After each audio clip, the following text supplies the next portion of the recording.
Oh, hey y'all. I'm going to keep that in here because my hand made it start recording. So, welcome back. Time and money.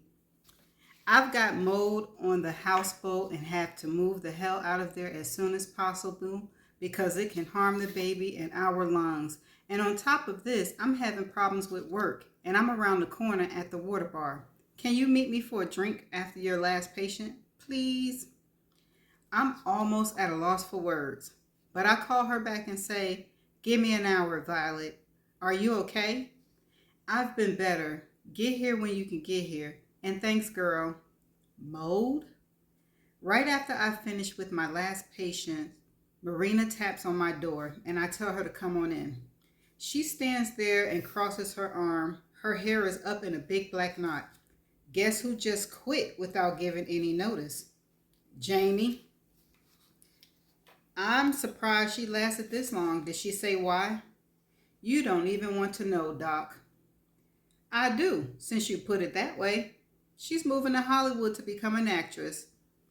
I try not to laugh, but I can't help it. At least she won't be needing a reference from us. Well, you know what to do. See if you can find us somebody with a personality this time. Will do. Nobody liked her anyway, and she's going to starve down there. Have a good evening, Doc. And out she goes. But before she has a chance to close the door, Lily pokes her head in. "Got a minute?" "I do. Meeting a friend for dinner in about an hour, but if it's important, sit." "It can wait until tomorrow," she says, but the somber look on her face tells me this may not be true. "Talk to me, Lily. What's going on?" She sits down, crosses her legs. Through the opening of her lab coat, I can see her cobalt lace top and the floral slacks with rhinestones surrounding each petal. Her orange heels match one of the flowers. She leans forward, places her left hand on the desk. "My parents haven't been doing so well." "I'm sorry to hear that, Lily." "I know. My mom's 76 and her dementia is at the point where I can't care for her at home anymore. My dad's been fighting me, but he has to have hip replacement. So all this to say, I'm going to need to take a month off to manage all the changes that need to happen since I'm the only one who can do it." "Do whatever you need for your parents, Lily." "I just want to find a good place for my mom. I don't know what my dad's going to do without her there. I really don't. He's been postponing his hip replacement for so long that now he's having a hard time getting around." "How soon, honey?" "Well, that's the thing. I'm not sure about right now. Suffice it to say, in the next 2 weeks for sure, because I can get Dad scheduled, but I'm going to visit a number of facilities before deciding which one will be best for my mom. I also think I should get a temp to help Marina let all my patients know I'll be away and reschedule. How's all this sounding to you?" "The office should be the least of your concerns. Marina and I will handle it. You do what you need to do, Lily. If it were my mother, I wouldn't give this a second thought. Take as much time as you need." "Did you have any plans in the next month or so? Because I can try to postpone it for maybe a week." "No, nothing that can't wait," I say. Excuse me. She stands up. "Let me ask you something and be honest with me." "I'm always honest, Lily." "You ever thought about not practicing one day?" I'm thrown for a loop by this, and without thinking, I just say, "Yes, I've thought about it." "So have I. What would you do instead?" Hold on, y'all. I'm back. "Not real sure. Why'd you ask me this?" "Just curious, because depending on what happens in my parents' health in the next year or so, I might want to sell my interest in the partnership." "Ooh, really? You've thought that far ahead? Haven't you?" "As a matter of fact, I have. But let's talk more about this when you get back." I give her a hug and return to my office. When my cell moves across my desk, I answer it. "I'm walking out the door right now." "Georgia, it's me, Percy. Happy New Year." "Happy New Year to you too, Percy." "Sounds like I've caught you at a bad time." "No, talk to me." "Well, I'd like to first thank you for agreeing to the cost. It's usually such a challenge convincing sellers just how important it is to make their home look as amazing as possible to potential buyers. I'm a believer, Percy. He laughs. Okay, so did you not see my email?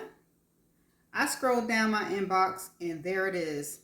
Sorry, it's been busy around here. Just tell me what it says, Percy. I need to be out the door in 10 minutes. Well, I've got good news. All the materials are in, and I've even hired a new assistant who's a godsend, so we can get started as soon as 3 or 4 days from now. What? I knew you would be excited to hear this. You don't have to do a thing except pack, because we'll schedule the movers and we know what needs to go in storage. But the other even better news is that because all our ducks are now in a row, we can have you back in your fully staged home in 7 to 10 days. You mean completely finished? Yes, aren't you thrilled? I'm overjoyed, I say, trying to sound enthusiastic. But Percy, I think I'm going to need about a week to make some arrangements. I totally understand. Still, read over the email, get back to me tomorrow, and you have a great evening. And thank you so very much for your patience, Georgia. I can't wait to get started. Well, I sit here and don't move. I'm trying to process what just happened in the space of 10 minutes. If Lily's going to be out of the office for at least a month, and she's probably not even leaving for another 2 weeks, then this also means Percy could conceivably be finished before she even leaves, which also means I have to find somewhere to live. And this also means I won't be able to go on any train ride anytime soon. Why not? Shit.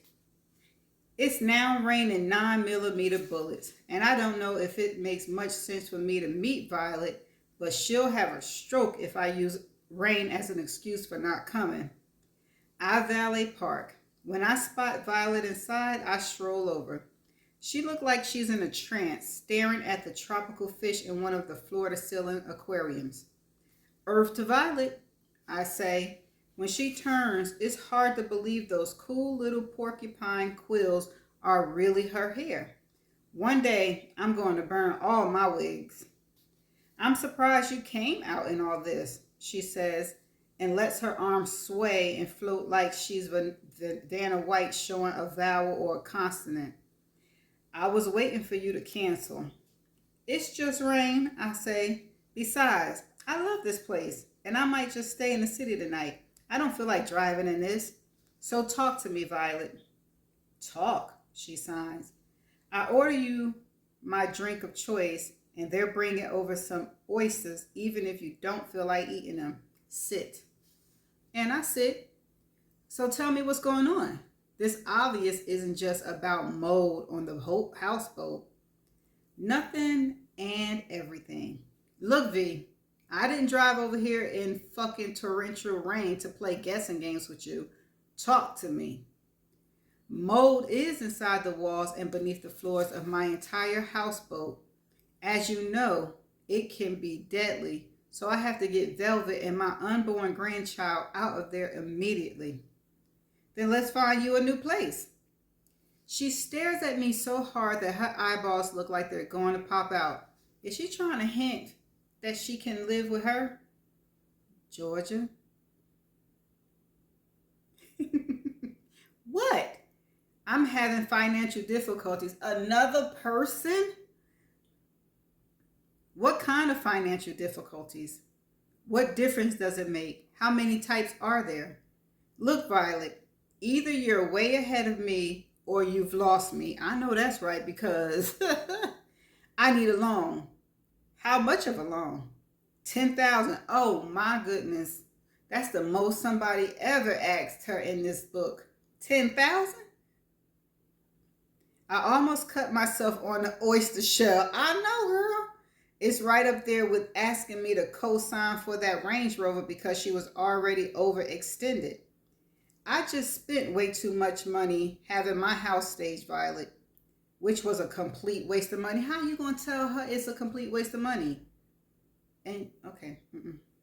Oh, so I should have asked if my sports attorney girlfriend might need it. I said it's a loan. What is it you do with your money, Violet? Tell me that. Would you? Ever heard of college tuition? Ever heard of fathers? Ever heard of defaulting on student loans and getting behind in mortgage payments and being too embarrassed to tell your friends because they'll get on your case and interrogate you about what you've done to ruin your credit and then have nowhere else to turn but them? Ever consider making your daughter get her own apartment and maybe that thing called a job and not buying her luxury cars and the latest of everything? She's my daughter. She's also 25. Exactly. I down my mojito. I don't get it, Violet. You're a fucking sports attorney. Not anymore. What?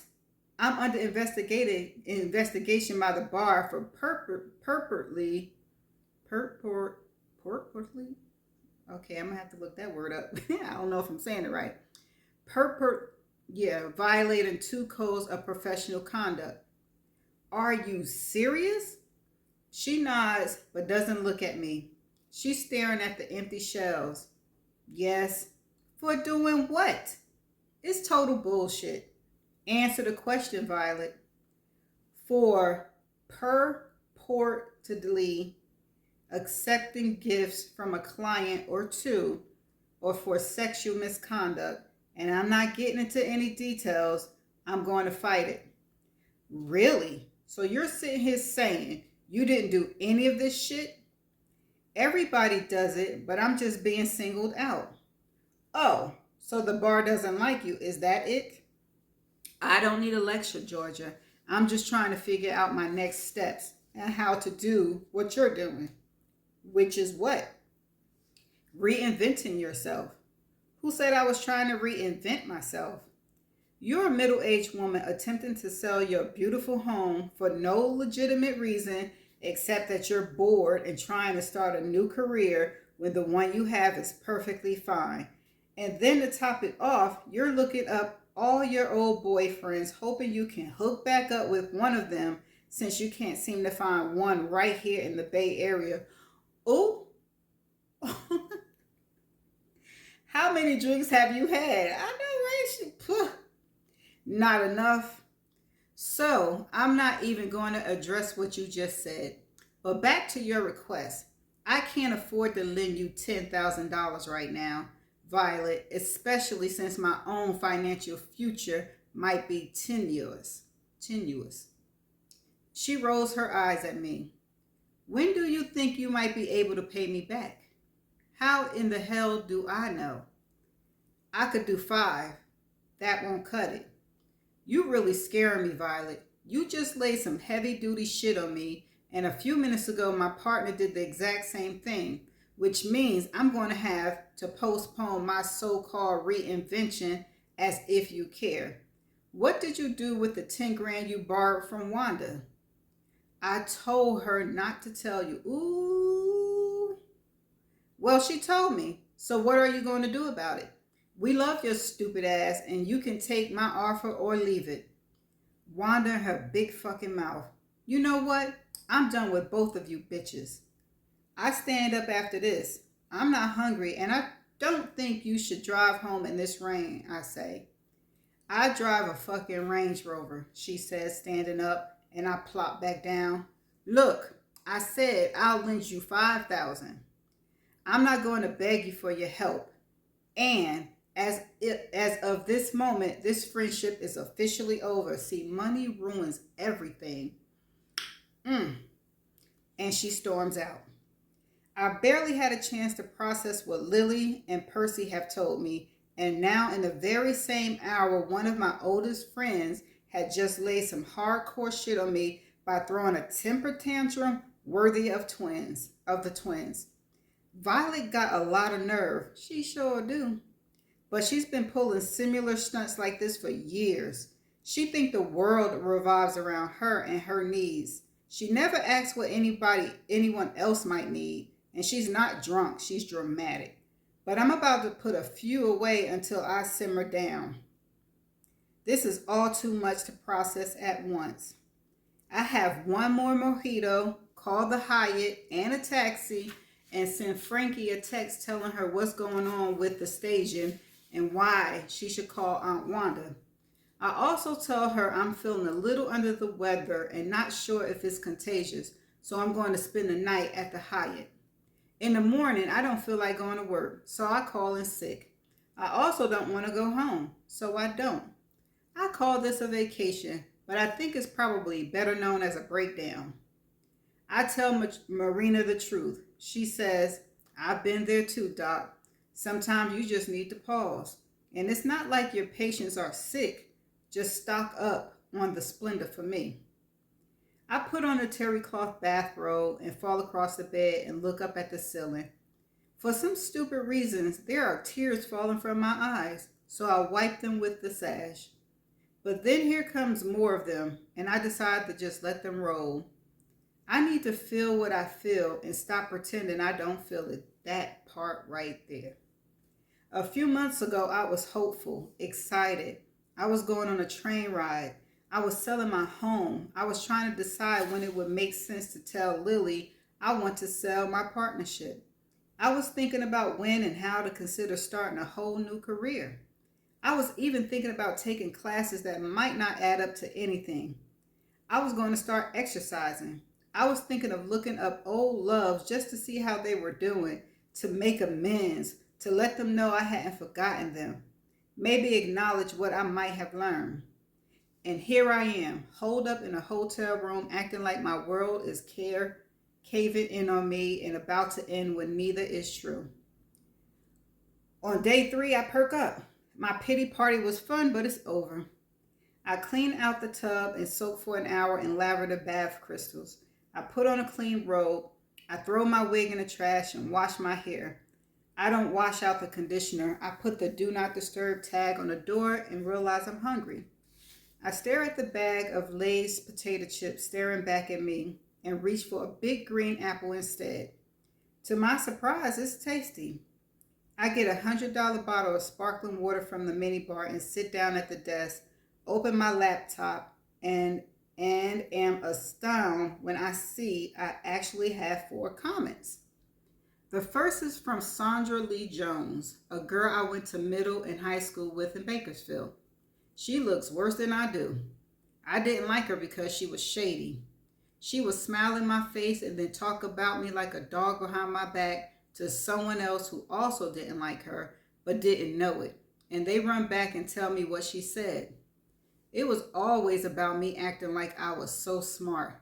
But I was smart. Or how nice my parents dressed me. But I couldn't help it if we weren't poor. And how many boys liked me, even some Mexicans and white boys, which apparently made her feel like scratching her fingernails on that green chalkboard, something she actually did on quite a few occasions. My hair was thick and long, and hers was stringy and thin, which made her complain about why ponytails were overrated. I was also a good dancer, and Sandra had issues with rhythm, which is why she always stepped on her parents' toes and preferred not to slow dance unless it was unavoidable. Sandra also didn't like being black. Hi, Georgia. I finally found you. Just wanted to say hello and wonder if you were planning on attending our 40th high school reunion coming up late August, since you've missed all the other ones except the 10th, if memory serves me correctly.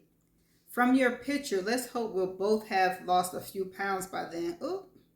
It would be nice to catch up. I live in New Orleans. I never had children, but my most recent husband of 5 years passed on Christmas Day of 2008. We were late bloomers, but he was my soulmate. I see you're an optometrist. I skipped college, but I do enjoy selling cars. I never figured you go the medical route, although it's an honorable profession. You seem suited for something more flamboyant. Hope to see you in Bakersfield. Be in touch, but I doubt if I hear from you because I know you didn't like me 40 years ago. Maybe you will now that we're both old. Once a bitch, always a bitch. Since I'm not dead, I feel obligated to respond. Good to hear from you, Sandra. Thanks for reaching out. Looking forward to seeing you at the reunion. I scroll down to the next person I do recognize. It's my daughter, Frankie. Mom, what's up? Say something to the world. Let them know you exist. What are you thinking about? What bothers you? What do you find fascinating? What's that itch you have yet to scratch? Who do you love? Is she serious? Why in the world would I put any of this on Facebook for people I don't know and who don't know me to read? I hit the reply button because if I wanted to share my personal feelings about anything, I certainly wouldn't put it on social media to be scrutinized. And who cares what I care about and what I think? Anyway, I'm in the process of giving that itch some thought. I love you, and whomever else I may or may not love is nobody's damn business. Please don't do this again. Next time, just call or text me. Love, Mom. Next is Mona No. What on earth is she doing on Facebook? Hello, Dr. Young. I can't believe you finally got on Facebook. You will find it exciting and a wonderful way to interact with friends and strangers who can become friends, or perhaps find your third husband. I appreciate the good care and attention you gave my eyes, and I totally dig all the cool frames you sell, especially my new Tom Fords. See you soon. When did Mona buy a pair of Tom Fords? And when did she get hit? And how in the hell does she know how many husbands I have? I know Marina didn't tell her. This is one more reason I don't trust social media. And sometimes even Google. It's like people can peek right through your windows even when the curtains are drawn. I decided it's best not to respond to Mona. Her comments and Frankie's were posted months ago, and Mona hasn't mentioned it. If she does, I'll just play dumb. Right below Mona is a picture of a well-preserved man whose name is Warren Flowers. I have no idea who this guy is. Maybe he thinks I'm a different Georgia Young.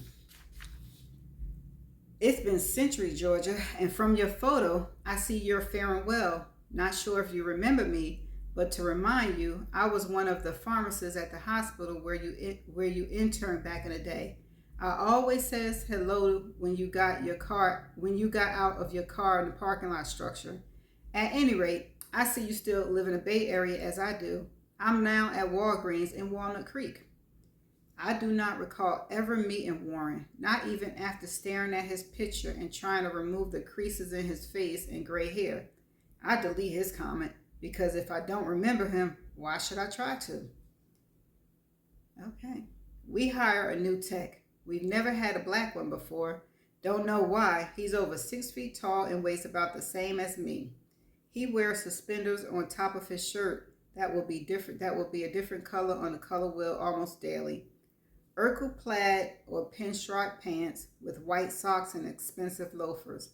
Add to all of this some shiny manicured dreadlocks that look like a container of extra large black French fries from McDonald's, and white framed Prada glasses, making him look very British.